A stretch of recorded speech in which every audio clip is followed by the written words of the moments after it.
am writing this under an appreciable mental strain, since by tonight I shall be no more.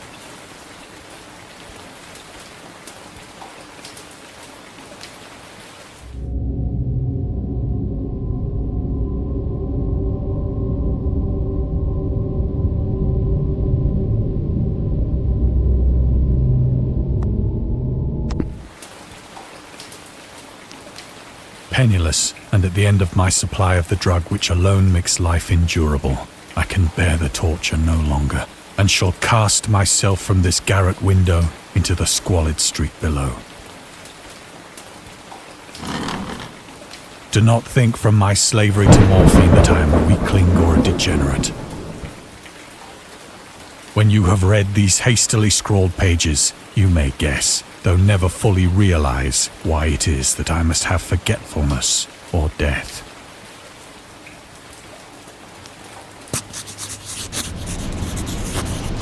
It was in one of the most open and least frequented parts of the broad Pacific that the packet of which I was supercargo fell a victim to the German sea raider.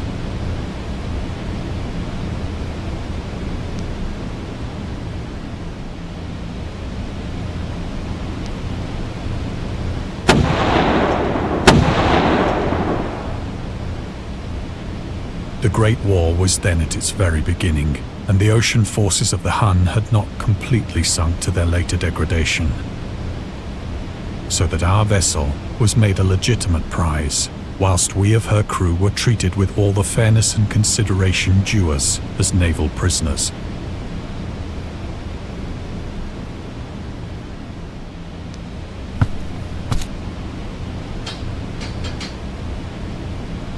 So liberal, indeed, was the discipline of our captors, that 5 days after we were taken, I managed to escape alone in a small boat with water and provisions for a good length of time.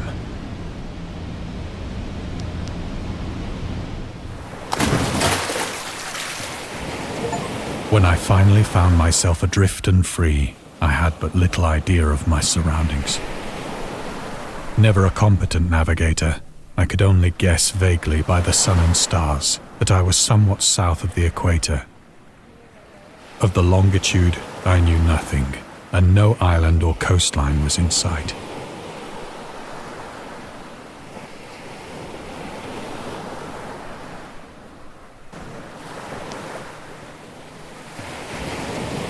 The weather kept fair, and for uncounted days I drifted aimlessly beneath the scorching sun, waiting either for some passing ship or to be cast on the shores of some habitable land.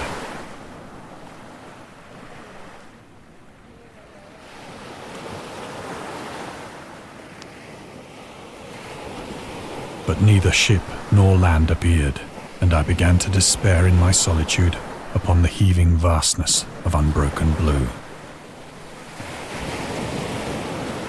The change happened whilst I slept. Its details I shall never know, for my slumber, though troubled and dream-infested, was continuous.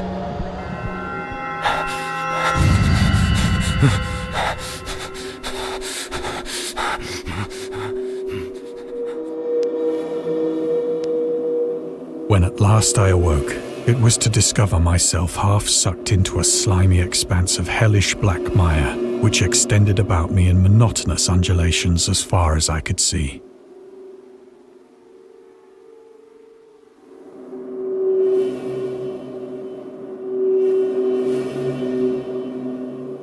And in which my boat lay grounded some distance away. Though one might well imagine that my first sensation would be of wonder at so prodigious and unexpected a transformation of scenery, I was in reality more horrified than astonished.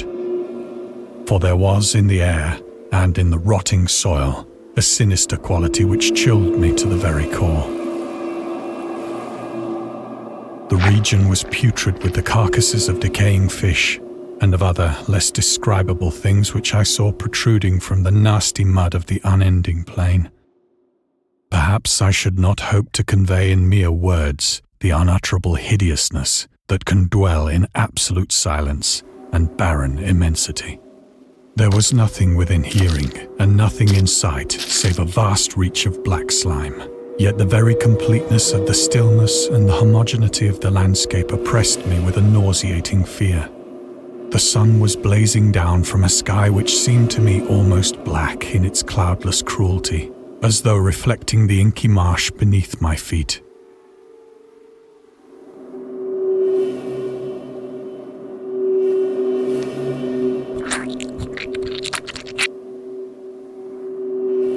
As I crawled into the stranded boat, I realized that only one theory could explain my position.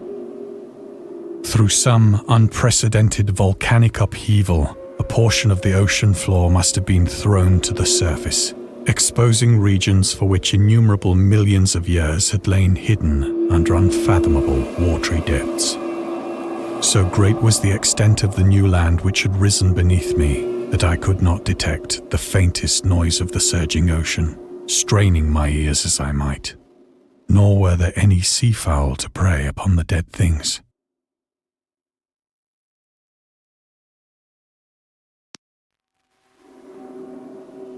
For several hours I sat thinking or brooding in the boat, which lay upon its side and afforded a slight shade as the sun moved across the heavens.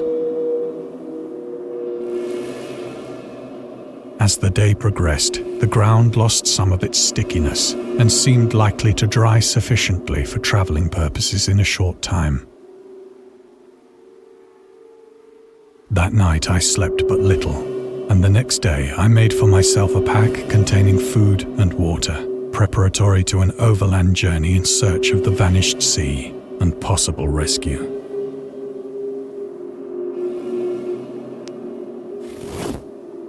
On the third morning, I found the soil dry enough to walk upon with ease.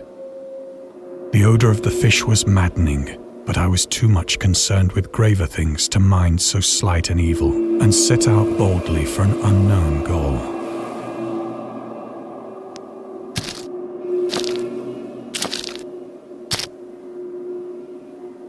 All day I forged steadily westward, guided by a faraway hummock which rose higher than any other elevation on the rolling desert.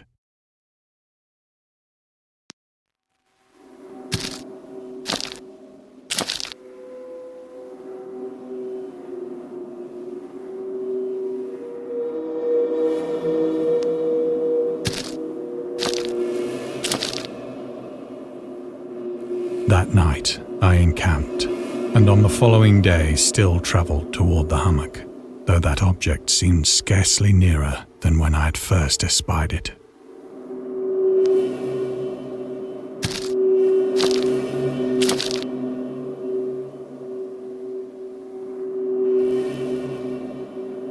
By the fourth evening, I attained the base of the mound, which turned out to be much higher than it had appeared from a distance. An intervening valley setting it out in sharper relief from the general surface. Too weary to ascend, I slept in the shadow of the hill.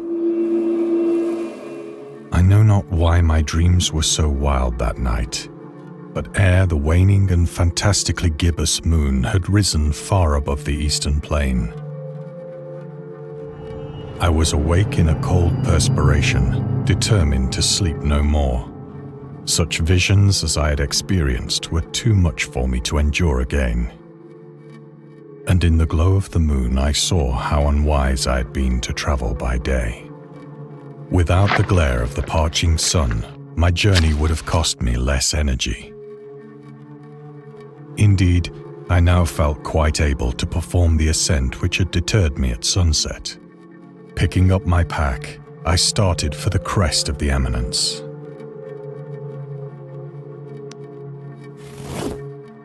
I have said that the unbroken monotony of the rolling plain was a source of vague horror to me, but I think my horror was greater when I gained the summit of the mound and looked down the other side into an immeasurable pit or canyon, whose black recesses the moon had not yet soared high enough to illumine. I felt myself on the edge of the world, peering over the rim into a fathomless chaos of eternal night.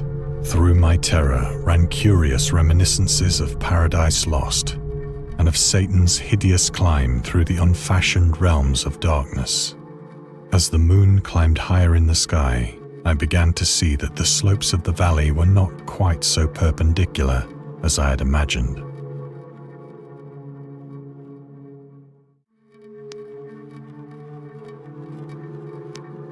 Ledges and outcroppings of rock afforded fairly easy footholds for a descent, whilst after a drop of only a few hundred feet, the declivity became very gradual.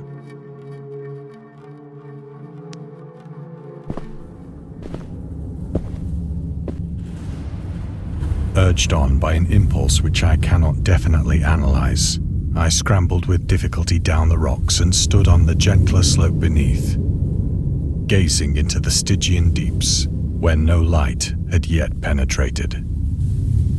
All at once, my attention was captured by a vast and singular object on the opposite slope, which rose steeply about 100 yards ahead of me, an object that gleamed whitely in the newly bestowed rays of the ascending moon.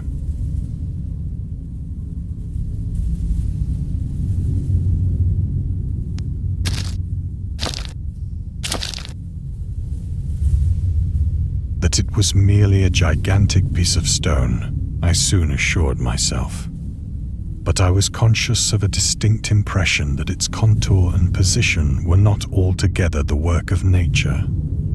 A closer scrutiny filled me with sensations I cannot express. For despite its enormous magnitude and its position in an abyss which had yawned at the bottom of the sea since the world was young, I perceived beyond a doubt that the strange object was a well-shaped monolith, whose massive bulk had known the workmanship and perhaps the worship of living and thinking creatures. Dazed and frightened, yet not without a certain thrill of the scientist's or archaeologist's delight, I examined my surroundings more closely.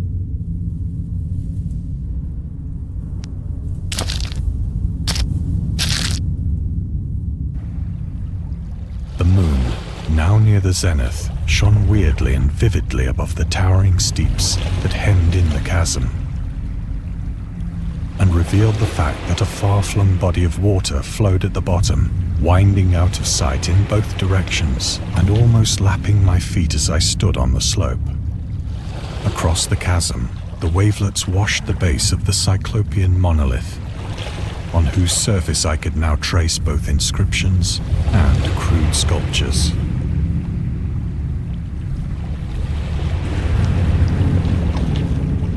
The writing was in a system of hieroglyphics unknown to me and unlike anything I had ever seen in books,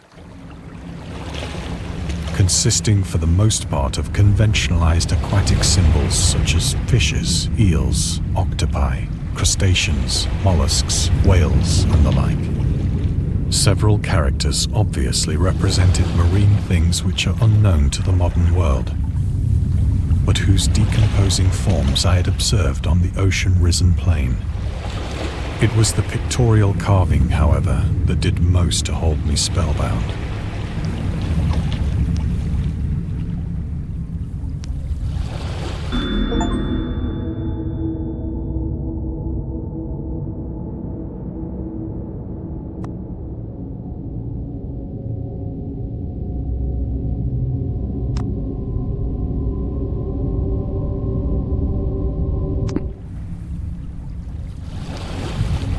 Plainly visible across the intervening water on account of their enormous size were an array of bas-reliefs whose subjects would have excited the envy of a Doré. I think that these things were supposed to depict men, at least a certain sort of men, though the creatures were shown disporting like fishes in the waters of some marine grotto, or paying homage at some monolithic shrine which appeared to be under the waves as well. Of their faces and forms I dare not speak in detail, for the mere remembrance makes me grow faint. Grotesque beyond the imagination of a Poe or a Bulwer. They were damnably human in general outline, despite webbed hands and feet, shockingly wide and flabby lips, glassy, bulging eyes, and other features less pleasant to recall. Curiously enough, they seem to have been chiseled badly out of proportion with their scenic background. For one of the creatures was shown in the act of killing a whale, represented as but little larger than himself. I remarked, as I say, their grotesqueness and strange size, but in a moment decided that they were merely the imaginary gods of some primitive fishing or seafaring tribe. Some tribe whose last descendant had perished eras before the first ancestor of the Piltdown or Neanderthal man was born.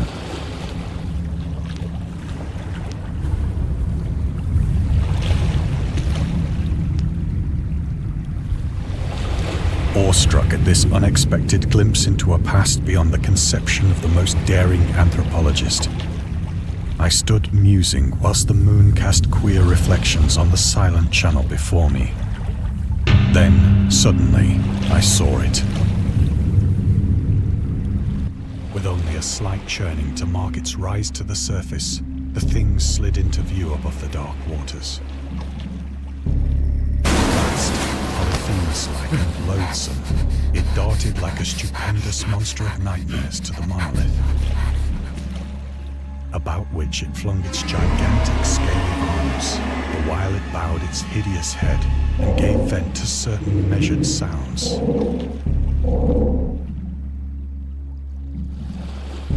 I think I went mad then. Of my frantic ascent of the sloping cliff and of my delirious journey back to the stranded boat, I remember little.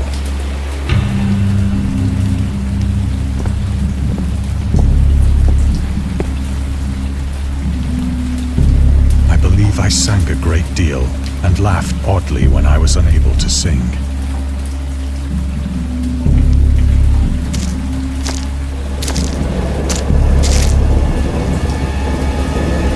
I have indistinct recollections of a great storm sometime after I reached the boat.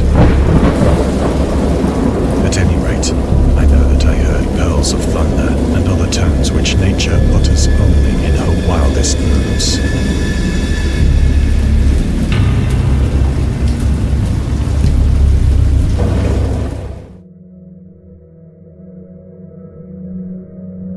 When I came out of the shadows, I was in a San Francisco hospital, brought thither by the captain of the American ship which had picked up my boat in mid-ocean. In my delirium, I had said much, but found that my words had been given scant attention. Of any land upheaval in the Pacific, my rescuers knew nothing. Nor did I deem it necessary to insist upon a thing which I knew they could not believe.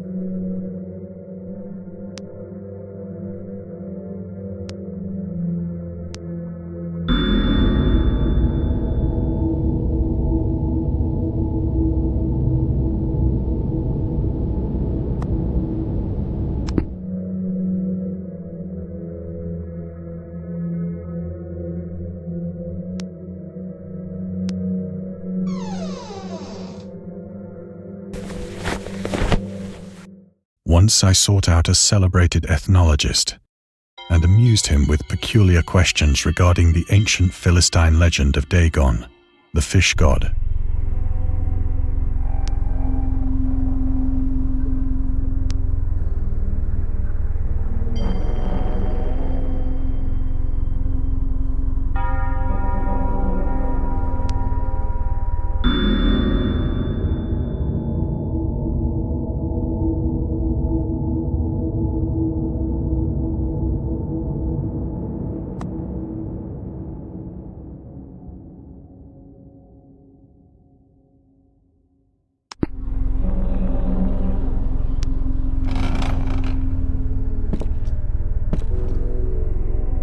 But soon perceiving that he was hopelessly conventional, I did.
It is at night, especially when the moon is gibbous and waning, that I see the thing. I tried morphine, but the drug has given only transient surcease and has drawn me into its clutches as a hopeless slave. So now I am to end it all, having written a full account for the information or the contemptuous amusement of my fellow men.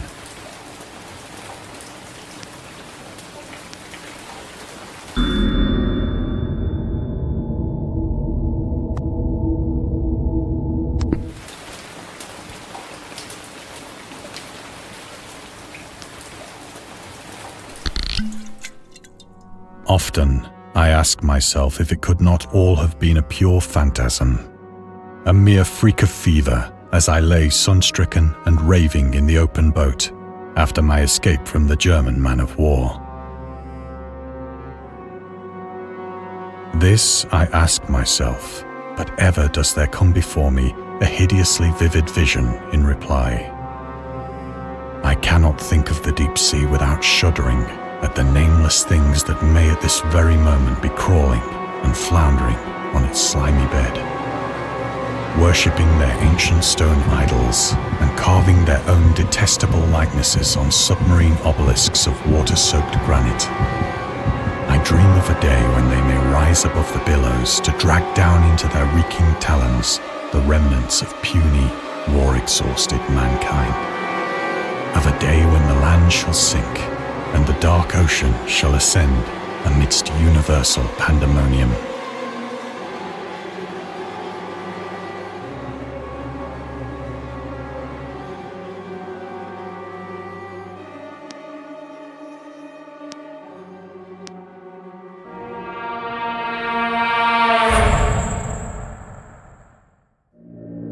The end is near.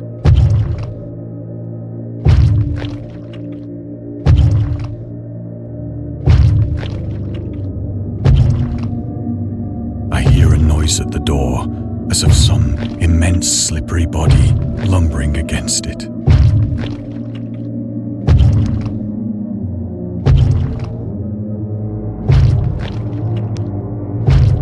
It shall not find me.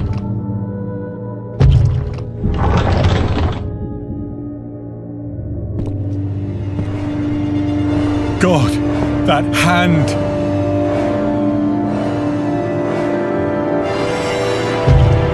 The window! The window!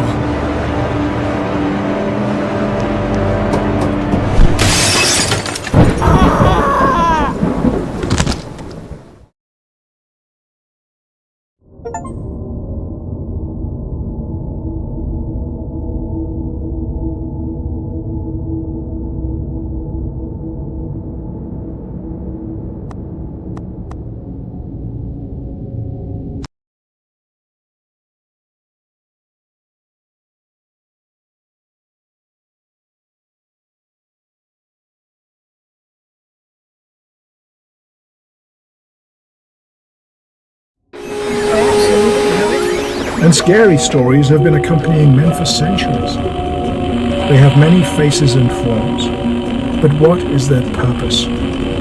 Why do we enjoy being afraid so much? During our therapy, I'll try to